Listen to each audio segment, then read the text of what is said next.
So I've got cash in my hand. This money, I found it in my bag. So I'm just going to count it with you. It's 100, 150, 70, 80, 90, 210, and 15. So I've got 215 rands. And right now on my 100 envelope saving challenge, I am on 210. So it's so perfect. So this is going straight into my saving challenges, but I'm going to condense this one over here. I'm going to consolidate this one here and have a 100 rand. Then it's not too bulky, and then obviously use the 10 rand. I hope that makes sense. So basically I'm not going to cash stuff this whole stack because it's going to make it bulky, so I'm going to consolidate it. So today I'm going to update you on my 100-day debt-free journey, and I'm also going to update you on my saving challenges and why I use saving challenges cash, because that's a question I get a lot. So welcome to another 100-day debt-free update. Today is day 21. This is the 21st of July, which means it is our last day in our Bible study going through the book of Ecclesiastes. It's been amazing learning about chasing the wind and chasing things that are unnecessary. And it has really changed my perspective in a lot of things, and that is what I want to kind of get into when I'm talking about my saving challenges. But before I jump into my saving challenges, I don't have a numbers update when it comes to my debt-free journey, just because I haven't transferred any money, which is quite sad. I had a crazy weekend, very, very busy weekend, so we did spend some money. That money should have went to our debts, but we got a free Springbok ticket, so we just had to use the money for like drinks and being part of the fun. But I've had quite a few orders that came through, which I'm going to pack some orders and maybe have that playing in the background while I speak to you guys today.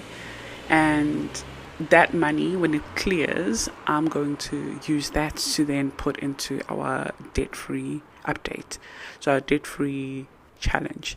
So right now our debt is still sitting on, I think, 26,900 rand. I think I didn't check it in the past 2 days, but I'm gonna have the last update somewhere over here just so you can see. And I am also aggressively trying to, in this 100-day challenge, and today's day 21, which is 210 rand, which I'm going to cash stuff this money. I'm also trying to aggressively tackle that as well with whatever cash I have because of my daughter's school fees. So I am in a stokvel, which is the Financial Literacy Academy collective, and I'm saving 1,000 a month on that stokvel, which means by the end of the year, I'm going to have 12,000 rand.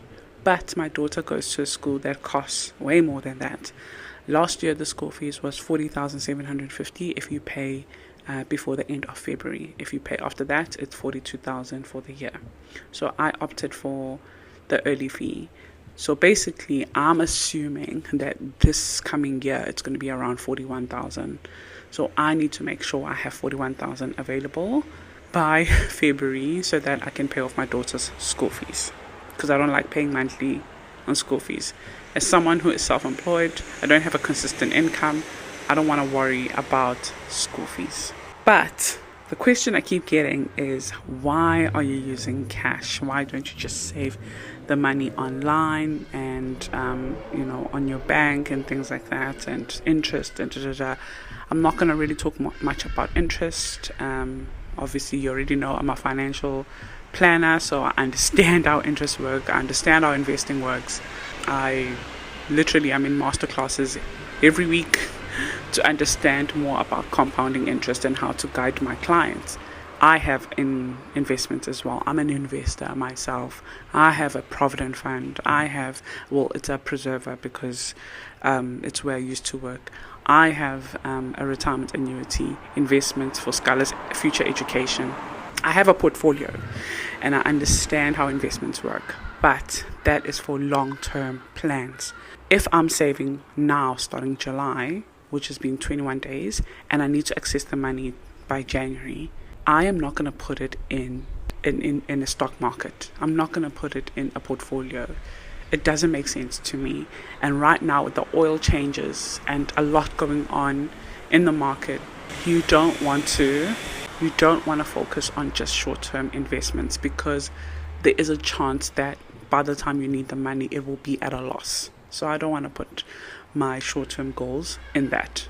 I hope that makes sense. So I'm not going to dive deep into that. I've got a 5-day training coming up on investing this Thursday the 23rd of July. So if you're watching it before that, join, because we're going to have a live, and then the other 4 days it's going to be drops of videos that are going to help guide you, but also I'm going to be messaging you and all of that in our group program in the FLA. But if you're seeing it after the 23rd of July, then you can also just join, and you're going to watch the recorded replay video as well as the other videos, of course. So now lead me on to the question of why I do saving challenges and using cash. So if you see me and you're like, oh my gosh, Norma, you are so good with savings, I wish I could be like you. The only reason I became good at saving is because I was actually really bad at it. I started doing saving challenges because I was looking for something that's going to help me save money, because I really struggled with saving. My biggest weakness was shopping, especially online shopping. So lying in bed with my phone open and I'm just buying whatever looks nice online. And I'm so grateful, because by God's grace, I have been able to overcome that bad habit of online shopping. And today I live a much simple life. I wear simple clothes, and I no longer feel like I need to prove to someone that I'm successful through the things that I own and how expensive it costs. Now, how saving challenges changed my life, it's because they helped me remain consistent. So they taught me how to save and be intentional with my money. And I've been able to complete 2 100 envelope saving challenges. So the first time I completed this saving challenge was when I was saving for my car. And that was back in 2021. Because of that, my monthly car installment went all the way down to 2,300 Rand a month, which was more manageable for me. And I was able to pay off my car in 3 years because of that. And I documented the whole thing here on YouTube, so you can also check that out. And the second time I completed the 100 envelope saving challenge was for my wedding. We had a beautiful, intimate wedding with 50 people, thanks to what happened in 2020, the pandemic. So I was able to keep the wedding quite small, and we spent around 60,000 Rand for our wedding, and it was all cash. Now, what made both times of me completing the saving challenge successful was that the goal for saving this money was quite deep and personal. So every time I would think of taking the money out of the pocket and using it, it would feel like I'm actually taking a car away from myself. I really needed a car, and if I'm taking this money, then I'm taking this car away from me. If I'm taking this money, I'm taking our wedding away from me.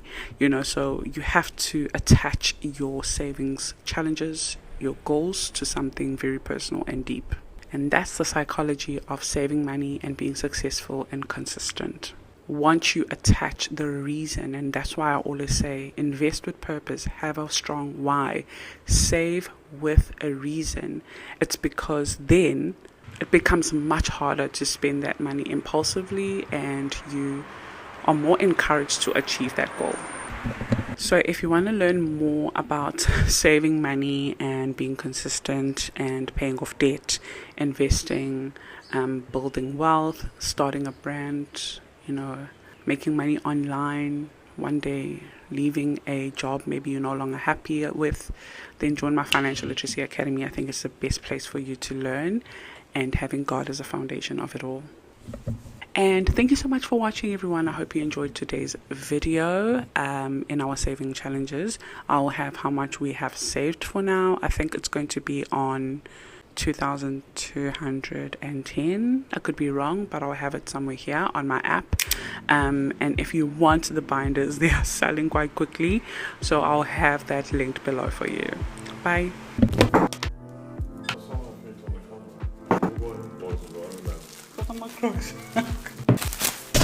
Are they gonna fit in one? Now I'm going to take these invoices and put them with the binder, and then put the binder in a plastic sleeve to make sure everything is in one place and neat.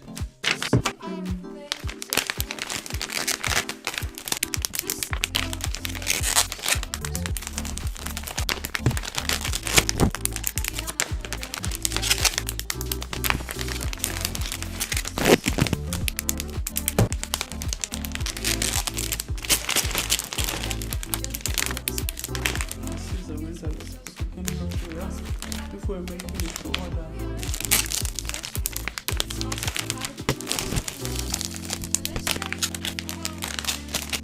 Okay, all orders are now basically packed in the sleeves. Now I'm gonna put them in the bubble wrap envelope, and KB's gonna do courier guy, and then they will be with you. So I'm gonna put them in here so that they are safe.